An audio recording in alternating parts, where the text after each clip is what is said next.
Le Seigneur soit avec vous. Évangile de Jésus-Christ selon saint Luc.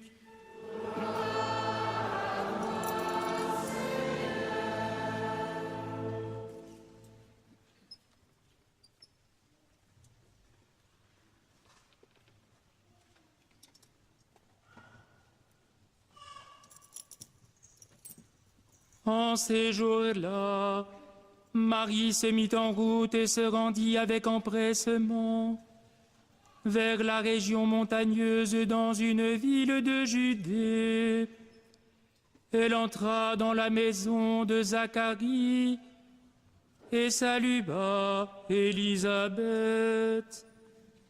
Or, quand Élisabeth entendit la salutation de Marie, l'enfant tressaillit en elle. Alors Élisabeth fut remplie d'Esprit Saint et s'écria d'une voix forte: Tu es bénie entre toutes les femmes, et le fruit de tes entrailles est béni. D'où m'est-il donné que la mère de mon Seigneur vienne jusqu'à moi? Car lorsque tes paroles de salutation sont parvenues à mes oreilles, l'enfant a tressailli d'allégresse en moi. Heureuse celle qui a cru à l'accomplissement des paroles qui lui furent dites de la part du Seigneur. Marie dit alors: Mon âme exalte le Seigneur, exulte mon esprit en Dieu mon Sauveur. Il s'est penché sur son humble servante. Désormais tous les âges me diront bienheureuse. Le Puissant fit pour moi des merveilles, saint est son nom. Sa miséricorde s'étend d'âge en âge sur ceux qui le craignent. Déployant la force de son bras, il disperse les superbes. Il renverse les puissants de leur trône. Il élève les humbles. Il comble de bien les affamés, renvoie les riches les mains vides. Il relève Israël son serviteur. Il se souvient de son amour, de la promesse faite à nos pères en faveur d'Abraham et sa descendance à jamais. Marie resta avec Élisabeth environ 3 mois, puis elle s'en retourna chez elle. Acclamons la parole de Dieu.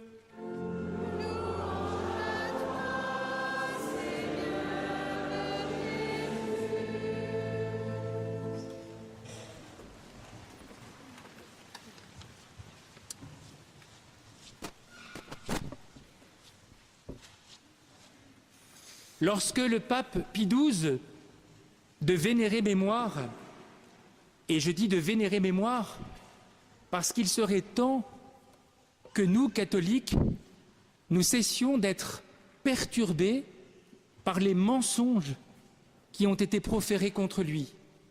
Il serait temps que l'histoire lui rende justice. Lorsque le pape Pie XII, en 1950, a proclamé solennellement le dogme de l'Assomption de la Vierge Marie, il n'a pas fait cela sur un coup de tête.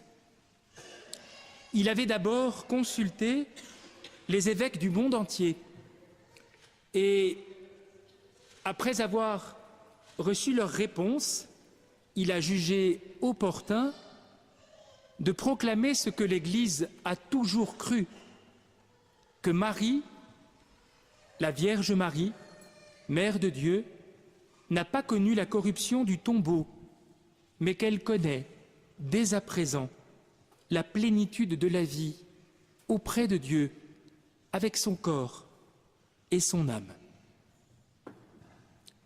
Et ce que le pape Pie XII a ainsi proclamé est le trésor de la foi de l'Église. Ce n'est pas un rajout, ce n'est pas une manière de se détourner de la foi authentique. C'est au contraire une manière d'exprimer ce qu'il y a de plus précieux dans l'aventure humaine, la certitude que nous sommes faits pour le ciel. Certes, le Seigneur Jésus est ressuscité d'entre les morts, comme nous le rappelait l'apôtre Paul. Il est le premier ressuscité d'entre les morts, mais précisément, il est le premier, le frère aîné d'une multitude. Et la glorification de Marie auprès de son Fils dans le ciel atteste que la résurrection est l'avenir de l'humanité. Ou pour dire les choses plus précisément encore, notre avenir. Que penseriez-vous d'un enfant qui voudrait rester plus que 9 mois dans le sein de sa mère et qui ne voudrait jamais en sortir? Vous trouveriez cela évidemment surprenant. Et peut-être, si vous aviez l'occasion de communiquer avec lui, lui diriez-vous, mais la vie t'attend. De magnifiques choses t'attendent. Sors donc du sein de ta mère.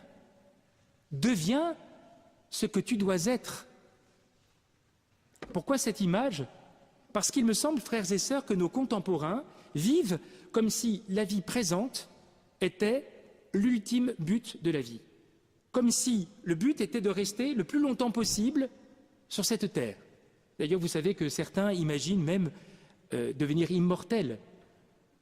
Je leur souhaite bien du plaisir. Je suis très heureux d'être sur cette terre, rassurez-vous. Je suis très heureux de bénéficier déjà de l'amour de Dieu dès à présent. Mais je n'oublie jamais que notre avenir, c'est le ciel. Nous ne sommes que, si j'ose dire, dans l'antichambre de la vie. Nous ne sommes qu'au début de notre vie. Je rappelais encore hier à des couples qui se préparent au mariage que quand on donne la vie à un enfant, eh bien, on lui donne la vie pour toujours, c'est-à-dire pour l'éternité. Et une jeune femme qui me disait « Oui, je m'inquiète un peu de ce que pourrait être leur vie dans ce monde qui est tellement tourmenté. » Et alors je me suis permis de lui dire « Vous savez, ce que votre enfant vivrait sur cette terre n'est que le prélude de ce qu'il est appelé à vivre éternellement auprès de Dieu. Ne perdons pas de vue, frères et sœurs, que notre vie, elle est au ciel, que nous sommes des étrangers sur la terre. Non pas, évidemment, pour mépriser la vie présente, évidemment, puisque c'est dans cette vie, aujourd'hui, que nous vivons déjà la grâce du ciel, que dès à présent, nous sommes appelés à vivre de la plénitude de l'amour de Dieu qui nous submergera lorsque nous serons au ciel. Et donc la célébration de l'Assomption de la Vierge Marie est l'occasion pour nous de recentrer nos vies. Et quand je dis recentrer, c'est les recentrer sur l'essentiel, pas les recentrer sur nous-mêmes, pas les recentrer sur notre petit confort que nous voulons préserver parce que c'est ça l'important de notre vie. Ce qui compte dans notre existence, c'est le centre, c'est l'essentiel, c'est-à-dire la vie de Dieu en nous, cette vie pour laquelle nous avons été créés. C'est ce que nous rappelle la Vierge Marie dans son Magnificat, puisqu'elle exprime la puissance de Dieu à l'œuvre déjà en ce monde. Sa miséricorde s'étend d'âge en âge sur ceux qui le craignent. Déployant la force de son bras, il disperse les superbes, il renverse les puissants de leur trône, il élève les humbles, il comble de bien les affamés. Le croyons-nous vraiment, frères et sœurs? Croyons-nous que la Vierge Marie, ce jour-là, auprès de sa cousine Élisabeth, ne savait pas ce qu'elle disait? Pourrions-nous penser que le Magnificat soit une illusion? Nous qui, chaque jour, avec l'Église, le proclamons à l'office des vêpres, la vérité de notre vie, la vérité de la vie de ce monde se trouve exprimée dans le Magnificat. Simplement, et c'est la raison pour laquelle il est important d'accueillir cette prière de Marie, le Magnificat manifeste les deux aspects, la puissance de Dieu qui élève les humbles, mais qui également disperse les superbes, renverse les puissants de leur trône, renvoie les riches les mains vides. Notre monde vit exactement cette réalité. Ce sont les puissants qui dominent, ce sont les riches qui font sentir leur pouvoir, c'est la force du plus fort qui domine, et nous pourrions facilement nous laisser décourager en pensant que le plan de Dieu a échoué. Frères et sœurs, il ne doit point en être ainsi. Nous ne pouvons pas penser comme chrétiens que Dieu a abandonné ce monde. Nous n'avons pas le droit d'imaginer que les puissants vont gagner. Nous devons, avec la Vierge Marie, attester que Dieu conduit l'histoire de ce monde. Comment le fait-il? À travers les humbles, les petits, les pauvres, ceux qui font confiance à sa parole. Les jeunes qui étaient rassemblés à Cracovie ne sont pas plus bêtes que les autres. Ce ne sont pas des attardés mentaux. Les jeunes qui étaient à Cracovie et qui ont vécu les JMJ sont pour nous le signe que la puissance de Dieu est à l'œuvre en ce monde. Si nous nous laissions décourager, nous perdrions de vue ce que la Vierge Marie a annoncé comme une prophétie et déjà comme une réalité. Dieu élève les humbles, il comble de bien les affamés, il se souvient de son amour. Et nous en faisons particulièrement l'expérience en cette année de la miséricorde, où nous voyons bien que parce que nous sommes petits, parce que nous sommes humbles, parce que nous acceptons de reconnaître notre vulnérabilité, notre péché, Dieu fait des merveilles en nous. Si vous ne l'avez pas encore expérimenté, vous avez jusqu'au 20 novembre. Profitez-en. Profitez-en pour vous confesser, par exemple. N'ayez pas peur. Vous ne prenez aucun risque. C'est tout bénéfice. Les gens résistent parfois et se disent « Oh non, non, non, c'est pas pour moi ». Eh bien si, c'est pour vous, justement. En particulier pour ceux qui pensent qu'ils en sont dispensés. Voilà, nous comprenons à travers l'année de la miséricorde comment Dieu agit. Il n'agit pas à la manière des puissants, à la manière de ceux qui ont le pouvoir. Il agit comme Dieu, dans les cœurs. Dieu transforme les cœurs. Alors en ce jour, je ne voudrais pas oublier, frères et sœurs, que le roi Louis XIII, le 10 février 1638, a consacré la France à la Vierge Marie. Cela est rappelé chaque année le 15 août à Notre-Dame de Paris, mais je voulais simplement donner lecture d'une partie de cet acte de consécration. Le roi a évoqué un certain nombre de situations dans lesquelles se trouve le royaume, la paix mais aussi les guerres, tant de situations difficiles et parfois bien contradictoires. À ces causes, nous avons déclaré et déclarons que prenant la très sainte et très glorieuse Vierge pour protectrice spéciale de notre royaume, nous lui consacrons particulièrement notre personne, notre État, notre couronne et nos sujets, la suppliant de nous vouloir inspirer une sainte conduite et défendre avec tant de soin ce royaume contre l'effort de tous ses ennemis, que, soit qu'il souffle le fléau de la guerre ou jouisse de la douceur de la paix que nous demandons à Dieu de tout notre cœur, il ne sorte point des voies de la grâce qui conduisent à celle de la gloire. Et afin que la postérité ne puisse manquer à suivre nos volontés à ce sujet, pour monument et marque immortelle de la consécration présente que nous faisons, nous ferons construire de nouveau le grand autel de l'église cathédrale de Paris, avec une image de la Vierge qui tienne entre ses bras celle de son précieux Fils descendu de la croix. Nous serons représentés au pied du Fils et de la Mère comme leur offrant notre couronne et notre sceptre. Je ne sais pas si vous connaissez Notre-Dame de Paris, j'espère. Quand vous entrez dans la cathédrale, vous voyez au fond du chœur un magnifique maître-autel avec la Pietà, la Vierge Marie qui tient Jésus dans ses bras, et puis de part et d'autre, le roi Louis XIII, et l'autre, je ne sais plus qui c'est. Louis XIV? Je ne sais plus. Anne d'Autriche? Je ne sais plus. Enfin, en tout cas, il y a Louis XIII, ça c'est sûr. Pourquoi je vous parle de cela, frères et sœurs? Non pas pour vous rappeler un fait d'histoire que nous aurions oublié, pour vous dire deux choses. D'abord que si nous avons parfois des périodes d'amnésie, la Vierge, elle, n'oublie pas. Elle sait que ce royaume lui est consacré, que cette terre de France lui est consacrée.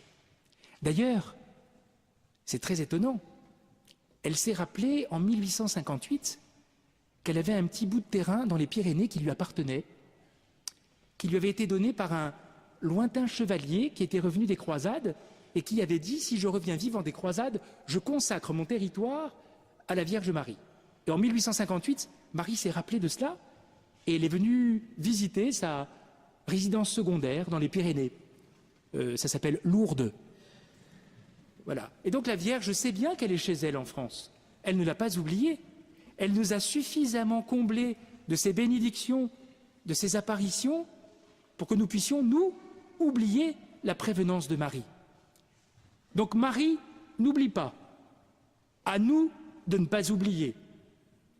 Deuxièmement, comment traduire cela dans notre vie? Parce que c'est cela le plus important. Il ne suffit pas de rappeler que la France a été consacrée à la Vierge Marie. Il faut nous dire, moi, personnellement, comment je vis cette présence maternelle de la Vierge dans mon existence?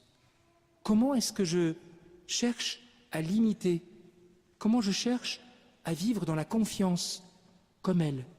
Comment est-ce que je cherche à vivre dans l'espérance comme elle? Comment je cherche à vivre dans la charité comme elle? Frères et sœurs, je ne voudrais pas que nous fassions un contresens sur cette consécration de notre pays à la Vierge. Cela ne signifie pas que nous ne serons jamais touchés par la guerre, que nous ne serons jamais touchés par des cataclysmes, que nous ne serons jamais touchés par le mal qui, malheureusement, endeuille ce monde. La seule réponse que nous ayons à donner comme chrétiens, c'est de tenir ferme dans la foi, quoi qu'il arrive à notre pays, quoi que nous puissions endurer. Nous avons bien fait d'entourer et de souligner l'atrocité de la mort du père Jacques Hamel, qui sera peut-être un jour proclamé martyr. Mais savons-nous que tant de prêtres, tant d'enfants, tant d'innocents ont versé leur sang déjà à cause de cette guerre, bien au-delà de la France? Ce que nous demandons à la Vierge Marie, ce n'est pas que rien ne nous arrive, comme si nous étions privilégiés par rapport aux autres.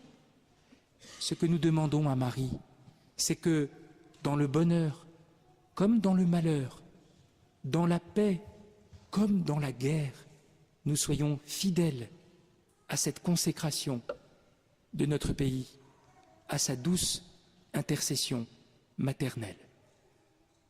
Une dernière chose, les mots peuvent nous tromper. Nous disons aujourd'hui que Marie est montée au ciel. C'est vrai, je ne vais pas contredire ce qu'a dit le pape Pie XII. C'est vrai. Mais dans notre esprit, le fait qu'elle soit montée au ciel pourrait nous laisser penser qu'elle est très, très, très, très loin de nous maintenant. Le ciel, frères et sœurs, c'est notre âme. C'est là que Dieu prend son plaisir à demeurer. Le ciel est au-dedans de nous.